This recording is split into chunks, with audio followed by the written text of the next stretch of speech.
கனவுகள். இரவில் மனிதன் நித்திரை செய்யும் போது படக்காட்சிகள் போல் கனவுகள் தோன்றுகின்றன. இது இரவில் மட்டுமின்றி மனிதனின் ஆழ்ந்த விருப்பங்களையும் குறிக்கோள்களையும் கூட நாம் கனவுகள் என்றுதானே கூறுகிறோம். நம் முன்னாள் பிரதமர் லீ குவான் யூ அவர்கள் நம் சிங்கப்பூர் தேசத்தை உலகின் முதல் தரமான நாடாக மாற்ற கனவு கண்டு அந்த இலக்கை எட்டி பிடித்தார். அவரது கனவு நனவானதால் அநேகர் முன்னேற்றம் அடைந்தனர், இன்றும் முன்னேற்றம் அடைந்து வருகின்றனர். அவரை போலவே என் மனதிலும் ஏன் உங்கள் மனதிலும் கூட விருப்பங்களும் லட்சியங்களும் கனவுகளும் நிச்சயமாக இருக்கும். இன்றைய இளைஞர் சிலர் தங்கள் கனவுகள் உடனுக்குடன் நிறைவேறாமல் போனால் தங்கள் இன்னுயிரை கூட மாய்த்துக் கொள்கின்றனர். நம் கனவுகள் ஈடேறாமல் போனால் நாம் என்ன செய்வோம்? இன்று இங்கு நாம் காணவிருக்கும் கனவுகள் என்ற நாடகம் நமக்கு தன்னம்பிக்கையை கொண்டு வரட்டும். நம் வாழ்க்கையில் நடப்பன எல்லாவற்றிற்கும் ஒரு நோக்கம் உண்டு. நம்மை படைத்த ஆண்டவர் எல்லாவற்றையும் அறிந்திருக்கிறார். அவர் இல்லாதவர்களுக்கு கூட இருப்பது போல அழைக்கிறார். இன்று இந்த பாடத்தை கற்றுத்தர வருகின்றன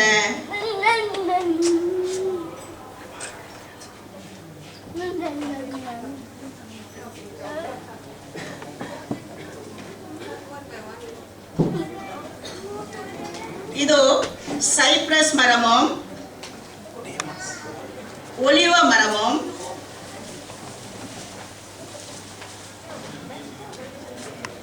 கேதுரு மரமும். இம்மூன்று மரங்களும் கண்ட கனவுகள் நிறைவேற அவற்றுக்கு நாம் வாழ்த்து கூறி நம் கரங்களை தட்டி உற்சாகப்படுத்துவோம்.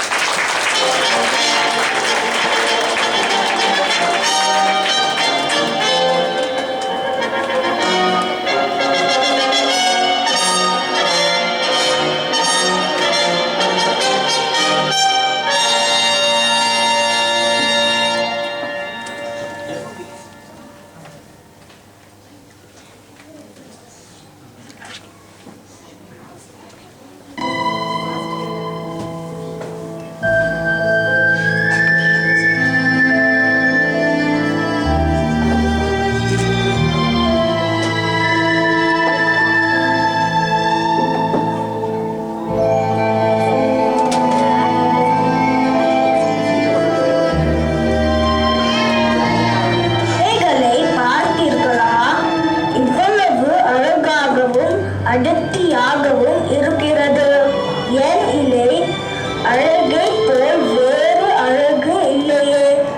சைப்ரஸ் மரமே, உனக்கு கிளை மட்டும் தானே அழகாக இருக்கிறது. என் கிளைகளின் பரப்பை பார், என் தண்டின் வலிமையை பார். இது இணை உண்டா என்று சொல். சைப்ரஸ் மரமே, கேத்ரு மரமே, உங்களுக்கு இலை தண்டு மட்டும் தானே அழகு. என்னை பாருங்கள், நான் இன்னும் சில வருடங்களிலே பூத்து ஒளிவ கனி கொடுப்பேன். என் கனிகள் உணவுக்கும் எண்ணெய்க்கும் பயனுள்ளதாகுமே. இந்த காட்டுக்கு மகிமை கொண்டு வருவேன்.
உங்களை காக்க மாட்டார்.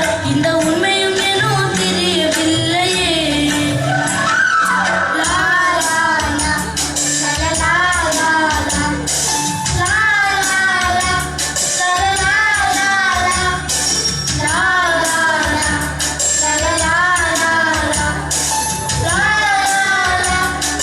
லா, உல்லாசமாய் வாழ்ந்து வந்த பறவைகளுக்கு உறைவிடமாய் இருந்து வந்தன சைப்ரஸ் மரமும் கேதுரு மரமும் ஒலிவ மரமும். பல ஆண்டுகள் சென்றன. இம்மரங்களும் காட்டில் பெரிய மரங்களாக வளர்ந்து விட்டன. ஒரு நாள் அந்த மரங்கள் தங்கள் எதிர்கால கனவுகளை குறித்து பேசிக்கொண்டன. ஆண்டவர் என்னை உண்மையாகவே எவ்வளவு நேசிக்கிறார் தெரியுமா? என் உடலிலிருந்து எப்பொழுதும் இனிமையான நறுமணம் வீசிக்கொண்டே இருக்கும். என் ஆசை என்னவென்றால் ராஜாக்களுக்கும் ராஜாக்திகளுக்கும் அணியும் விலை மதிக்க முடியாத நகைகளை வைக்கும் வாசனை மிகுந்த பெட்டியாக இருக்க வேண்டும் என்பதுதான். ஓ அப்படியா? சைப்ரஸ் மரமே, உனக்கு என்னை போல பல கனவுகள் இருக்கிறதா? எனக்கும் நிறைய கனவுகள் இருக்கிறது. நான் இன்னும் வளர்ந்த பின்பு என் பலகைகளை கொண்டு மிகப்பெரிய கப்பலாக வேண்டும் என்று நான் ஆசைப்படுகிறேன். அப்பொழுது ராஜாக்கள் என்னையும் பயன்படுத்துவார்களே. என்னுடைய கனவு என்னவென்றால் உலகத்திலேயே மிகப்பெரிய கேதுரு மரமாக வேண்டும். என் உயர்வையும் வளர்ச்சியையும் காண்பவர்கள் மனதில் நித்தியமாக என் உருவம் பதிக்கப்பட்ட மரமாக வேண்டும் என்பதுதான். இவ்வாறாக பெரிய கனவுகள் கொண்ட மரங்கள் செழித்து வளர்ந்து வந்தன. ஒரு நாள் திடீரென்று மரவெட்டிகள் சிலர் அந்த காட்டுக்குள் வந்தனர். மரங்களை ஒவ்வொன்றாக வெட்டி சாய்த்தனர். ஒலிவ மரமும் சைப்ரஸ் மரமும் தங்கள் கனவுகள் நிறைவேறும் நேரம் வந்துவிட்டது என்று சந்தோஷமாக இருந்தன. ஆனால் கேதுரு மரமோ தன் கனவுகள் எல்லாம் சுக்கு நூறாய் உடைந்துவிட்டது என்று மிகவும் துக்கப்பட்டது. வெட்டிய மரங்களை அந்த மரவெட்டிகள் ஒரு ஓரமாக ஒதுக்கி போட்டனர்.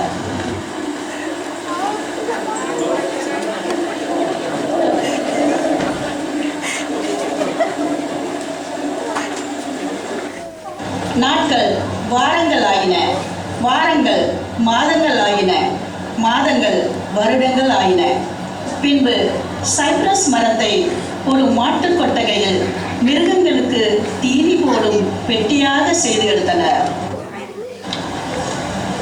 இது என்னது? என் வாழ்க்கை பிரயோஜனமே இல்லாமல் போய்விட்டது.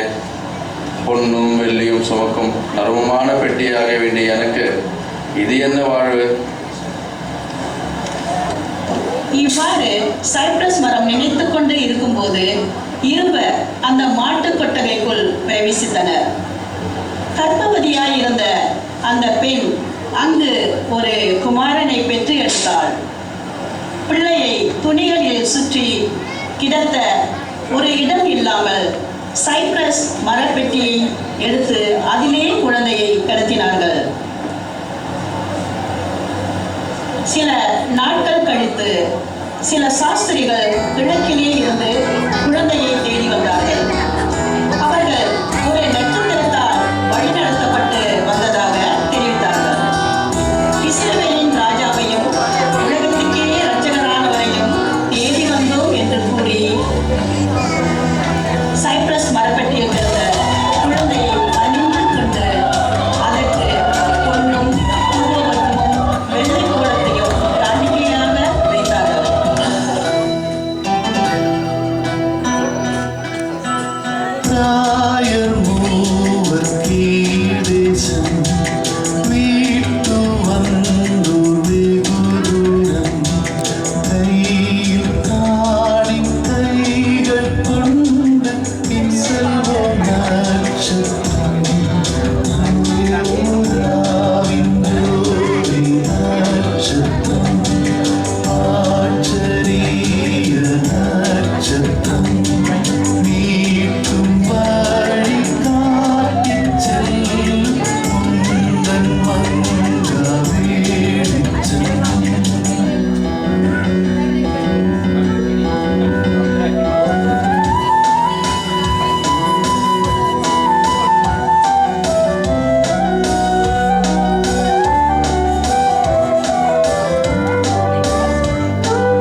இஸ்ரவேலின் ராஜாவா, உலகத்தின் இரட்சகரா, இதைவிட வேறே சிறந்தது எது உண்டு?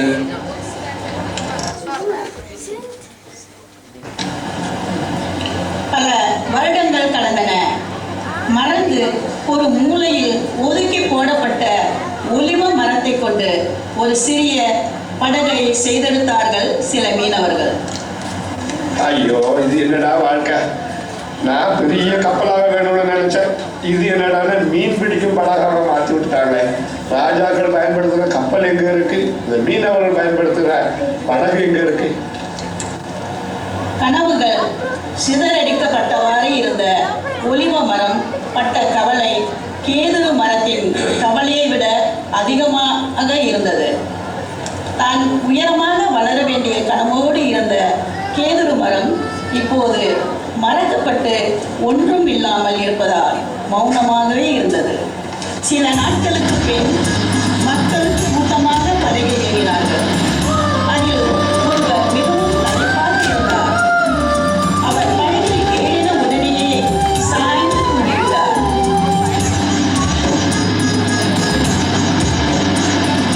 சின்னஞ்சிறிய படகு ஒன்று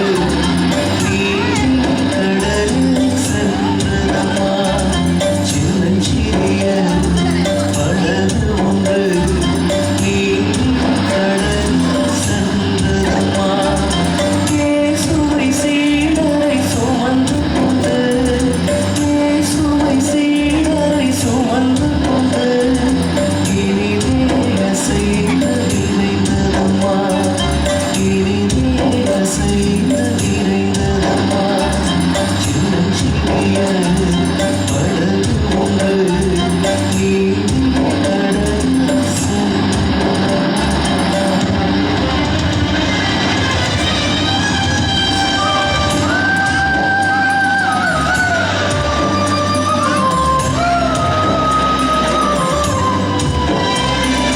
பொங்கி அலைகள் எழுந்ததம்மா. அங்கும் இங்கும் அசைந்ததம்மா. பொங்கி அலைகள் எழுந்ததம்மா. அங்கும் இங்கும் அசைந்ததம்மா. உயரை கண்டு சீவரலாம். உயரை கண்டு சீவரலாம். வந்து கருதி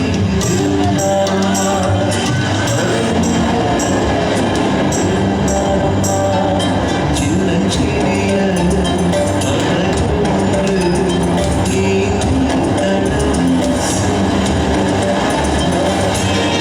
ஐயோ, இப்படிப்பட்ட ஒரு புயலை நான் பார்த்ததே இல்லையே.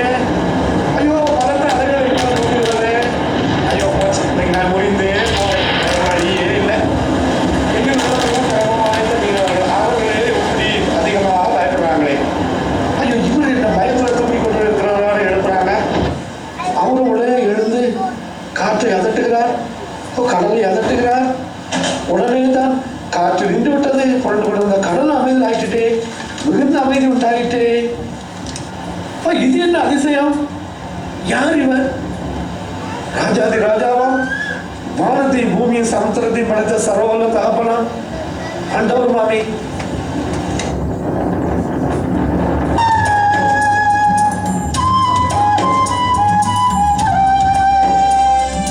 வாழ்க்கை என்னும் படகில் இயேசு என்றும் என்னோடு இருப்பாரம்மா. வாழ்க்கை என்னும் படகில் இயேசு என்றும் என்னோடு இருப்பாரம்மா. துன்பங்கள் ஏதும்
சொன்னான் என்று எழுது என்கிறார். எழுதினவரோ நான் எழுதியதுதான் என்கிறார்.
அன்று உயிர்த்தெழுந்த நம் இயேசு கிறிஸ்து இன்றும் நம்மோடு உயிரோடு இருக்கிறார்.